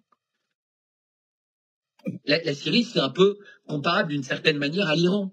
C'est un pays qui est beaucoup plus libre. Et là, c'est un pays qui risque de reculer très loin, un peu comme l'Afghanistan. C'est-à-dire que tous ces pays-là, qui ont été sous la coupe des années Biden, entre guillemets, des années Obama, et maintenant la Syrie, d'années de bombardements et de guerres civiles organisées par Israël, la France et l'Angleterre, puisque c'était nous qui étions aux avant-postes de ça. Évidemment, les Américains y ont été, et Trump n'a pas, entre guillemets, arrêté ça, puisque à l'époque du mandat de Trump, c'était après les accords, je sais plus, c'est les accords d'Alep ou je sais plus, mais en fait, pendant son mandat, c'était une région qui était calmée, entre guillemets, apaisée. Puis, Bertrand, pour terminer, je voulais te parler d'une compréhension que j'ai eue aujourd'hui avec l'émission avec Sylvain et Erwan. Puis je veux qu'on termine là-dessus. Et ça fait longtemps que le capitaine Place me parle des banquiers judéo-protestants qui dominent le monde depuis 500 ans. On a eu aussi des précisions avec Poutine sur la fin des vampires. Et Sylvain Ferreira me dit quoi après-midi qui m'a vraiment aidé à comprendre encore davantage ce phénomène-là. C'est que les protestants transformés en néoconservateurs et un certain groupe, là, tu les as identifiés comme étant des casards, ont effectivement une vision d'être les élus de Dieu. Exactement. Donc, en étant des élus de Dieu, ils peuvent se permettre de faire des choses au bas monde pour le bien des élus, en fait. Et il me disait qu'on est à la fin de cette logique protestante et néoconservatrice. J'aimerais ça que tu me remettes des mots là-dessus pour terminer, parce que je pense que c'est très important à comprendre. C'est ça, il disait que eux sont dans une logique où ils peuvent même se permettre de détruire l'ensemble du monde si c'est pour le bien des élus. Ils sont dans une logique eschatologique qui, grâce à toi, Bertrand, on peut réussir à mieux comprendre le fond de leur pensée. Alors, c'est exactement ça. Et il faut savoir, et ça c'est très important, que toutes les grandes religions ont été largement infiltrées. Donc c'est vraiment, depuis l'origine de l'humanité, tu as cette notion de guerre du bien contre le mal. Et donc d'infiltration des religions. Et évidemment, la religion chrétienne a été infiltrée, et on sait qu'il y a eu des divisions entre les catholiques, les orthodoxes, et au sein des catholiques, les protestants et ceux qui sont restés catholiques. Et puis à l'intérieur de ça, il y a plein de choses, dont d'ailleurs quelque part les jésuites, les bénédictins, les dominicains, etc. C'est pas véritablement des religions en soi, mais c'est des ordres. Mais c'est des ordres qui ont leurs règles propres. À l'intérieur de l'Église, ils sont tolérés dans l'Église avec des règles à eux, qui sont souvent plus strictes, qui sont différentes. Mais la grosse différence entre les protestants et les catholiques, c'est l'usure. C'est-à-dire que très tôt, les protestants ont considéré que l'argent était quelque chose qui pouvait se vendre contre un profit. Exactement comme chez les Juifs, qui étaient un peu grâce à ça les rois du commerce, parce qu'ils contrôlaient beaucoup de flux d'argent. Donc les protestants se sont mis sur ce créneau. Évidemment, ils ont également été très largement infiltrés. Il faut regarder beaucoup de textes de Luther ou de Calvin. En fait, il y avait une violence incroyable. L'idée, c'était de détruire le catholicisme. Sous des airs d'être très rigouriste, très sombre, tu vois, pas du tout baroque, les églises, tu vois, très pieuses entre guillemets. En fait, c'est des gens qui avaient une envie de réussite industrielle et commerciale extrêmement forte, mais qui n'allaient pas montrer. C'est-à-dire qu'ils n'allaient pas montrer, comme le faisaient les catholiques, avec des églises somptueuses, extrêmement bien décorées, avec des dorures, etc., gigantesques. Là, on avait une autre logique. Mais ce sont eux qui ont, entre guillemets, pris le contrôle religieux aux États-Unis, qui a été vu comme la nouvelle Sion. Et là, tu as quelque chose qui est très important. Je ne sais pas s'il en a parlé, Ferreira, mais tu as les Mormons. Non. Les Mormons, c'est une église très particulière et qui a sa logique, ses apôtres, qui a des moyens considérables, bien supérieurs à tout ce qu'on peut imaginer, qui est très connecté à tout, au World Economic Forum, à Bilderberg, aux 300, à beaucoup de grandes familles. C'est très très puissant. C'est l'église à Salt Lake City. Il ne faut pas confondre les Mormons et les Amish. Souvent, on confond les Mormons et les Amish. Et les Mormons sont eux qui ont été extrêmement impliqués au moment de la conquête de l'Ouest, en fait. Les Mormons, c'est eux qui ont créé en permanence des fausses flags pour organiser le meurtre des Indiens d'Amérique. Parce que pour eux, les États-Unis, c'était la nouvelle Sion. Et il se trouve que les Mormons sont extrêmement connectés aux sionistes. Mais quand je dis extrêmement, c'est intimement. Et donc, tu ne peux pas parler du sujet de la religion aux États-Unis en faisant abstraction de cette puissance considérable des Mormons, qui sont associés, qui ont des parts dans BlackRock, qui ont des parts dans Vanguard, qui ont des parts dans absolument toutes les grandes entreprises américaines, qui dit parle d'influence. Donc ce sont véritablement des gens qui ont des leviers de pouvoir considérables, mais qui ont réussi à être très largement oubliés, puisque la preuve, c'est que même les personnes qui ont une connaissance fine de l'histoire américaine, souvent les oublient. C'est-à-dire qu'on parle des protestants, on parle des évangélistes, on parle des sionistes, on parle de tout ça, et on oublie de parler des Mormons. Or, les Mormons sont véritablement importants. Ils sont implantés dans le monde entier. Donc, ils sont implantés en France, partout. Ils ont des règles, évidemment, très particulières. Et tiens, ça me donne une idée. Je ferai une lettre bientôt sur les Mormons. Donc, si vous abonnez à mon Substack, d'ici un mois, parce que c'est à peu près le temps qu'il me faut pour préparer une lettre, il y aura une lettre sur les Mormons. Alors, Substack, c'est substack.com. Et mon nom, c'est Bertrand55. Mais si vous voulez me contacter, le mieux, c'est de faire bertrand@55bechas.com, bertrand@55bechas.com, puis je vous donnerai tous les liens, toutes les infos, ou newsletter@55lecampagny.com. Alors là, c'est pour les dons PayPal, mais si vous voulez me contacter, vous arrivez directement sur moi, puisque c'est toujours moi qui réponds. Donc pour répondre à ton sujet, les Mormons aussi, si tu veux, ont la même vision eschatologique. Exactement la même. Exactement la même. Mais ils sont oubliés, alors qu'ils ont un pouvoir considérable. Mais je suis sûr qu'il y a des Mormons au Québec et au Canada. Bien sûr. Bien sûr. Ils sont très riches et très puissants, discrets, mais d'un pouvoir extraordinaire. Si les gens pensent en termes de famille Rothschild, ils devraient s'interroger sur qui tire les ficelles à l'intérieur de l'église des Mormons, parce que là, ils ont quelqu'un de vraisemblablement considérablement plus puissant, puisque c'est quelqu'un qui a une armée en millions de personnes qui obéissent au doigt et à l'œil à l'église mormone. Bertrand, ça vient confirmer une intuition que j'avais à travers toutes les discussions que j'ai eues avec des gens comme toi, et le sujet qu'on a eu aujourd'hui. Le Canada était un modèle du mouvement orangiste, suprémaciste anglo-saxon, qui eux autres ont cru qu'ils étaient les élus de Dieu et qui pouvaient venir ici au Canada, éliminer les métis francophones catholiques de l'Ouest canadien. Il y a déjà eu plus de 1400 loges du mouvement orangiste à travers le Canada. Il y en a encore aujourd'hui. Et c'est cette idée-là qu'ils sont les élus de Dieu.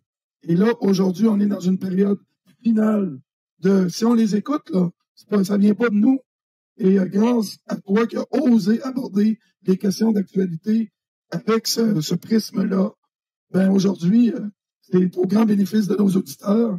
Puis on va continuer le travail dans les prochaines Mais c'est important, si tu veux. Il faut quand vous choisissez, et là je parle aux gens qui nous regardent, quand vous choisissez d'aider un média, de soutenir un média, demandez-vous s'ils essaient de vous faire du bourrage de crâne ou ils essayent véritablement de vous permettre de comprendre de façon simple la complexité apparente du monde dans lequel on vit.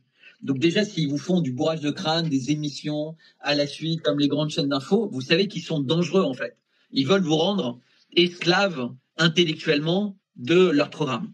Deuxièmement, si vous parlez d'individus que vous écoutez, demandez-vous à quel point ils se sont trompés au fil des mois et des années, et ils ont réussi plus ou moins habilement à vous faire oublier à quel point ils étaient trompés. Parce qu'ils sont très forts pour faire oublier à quel point ils se sont trompés. Mais en général, on peut y voir clair. Et la troisième chose, c'est que si demain, il y a un gros problème dans le monde, une guerre, etc., est-ce que vous auriez envie soit de leur confier votre argent, soit de leur confier vos enfants? Et je ne parle pas de leur capacité de vous persuader quand ils sont face à vous, de leur faire un chèque. Parce que mais quand vous êtes totalement libre, chez vous, sans aucune pression, demandez-vous à qui vous auriez tendance à faire confiance. Et vous verrez là, votre instinct, votre intuition, il va vous parler. Il va vous dire, non mais c'est vrai que lui, j'aurais bien fait parce qu'il était très persuasif. Mais là, dans le calme de l'intimité chez moi, je me rends compte que j'ai pas envie. Et vous allez vous rendre compte qu'il y a beaucoup de choses que vous faites par effet d'entraînement, parce que vous vous retrouvez dans des réunions, dans des machins. Vous savez, c'est un peu comme les battleurs devant les grands magasins. Le mec, il vous vend un truc, vous n'avez pas le temps de comprendre, et puis il y a des gens qui se précipitent, qui font semblant d'acheter. En fait, c'est des complices. Et puis là, vous allez vouloir acheter en ayant peur de pas avoir. Et puis vous allez acheter à 100 balles un truc qui vaut 10 balles et qui vous servira jamais à rien. Bah, c'est exactement ça, en fait. Eux, c'est comme des battleurs, si vous voulez. Ils vous créent, entre guillemets, ces faux besoins malsains, cette fausse envie d'urgence, cette fausse capacité de vous sauver de quelque chose dont ils n'ont aucune envie de vous sauver. La seule chose qu'ils ont envie de sauver, c'est de se sauver avec le magot. Et si jamais aucune catastrophe n'arrive, ils vous expliqueront que c'est la banque qui les a volés, ou c'est l'État qui les a volés, ou ils ont eu un escroc plus escroc qu'eux qui veut. Et puis, ils rebondiront comme ça, et puis ils referont la même arnaque. Mais c'est à ça qu'on les reconnaît, en fait. Ils le font tout le temps. Et alors vous dites, mais pourquoi le gouvernement les met pas en prison? Mais le gouvernement, il veut surtout pas les mettre en prison tout de suite. Grâce à eux, grâce à ces escrocs, le gouvernement, il va pouvoir changer les lois. Le gouvernement, il va pouvoir dire, regardez, on est obligé de contrôler Internet. Parce qu'il y a des milliers de personnes qui se sont fait arnaquer par ces gens-là. Donc il adore les arnaques, le gouvernement. Puisque c'est un moyen de dire, non, mais on est obligé de faire des monnaies numériques à cause de ces escrocs-là. Parce que, à cause d'eux. Donc, eux vous font croire qu'ils vous sauvent, alors qu'en fait, en étant des escrocs et des bandits de grand chemin, ils sont l'alibi du gouvernement pour nous faire du mal. Comprenez bien ça. Ces gens-là sont les complices des gouvernements. Je répète, ces gens-là qui vous racontent qu'ils vous sauvent sont les complices. Le gouvernement est ravi qu'il y ait ces escrocs. Parce que quand il va lever le filet, il va dire, regardez ce qui se passait sur Internet.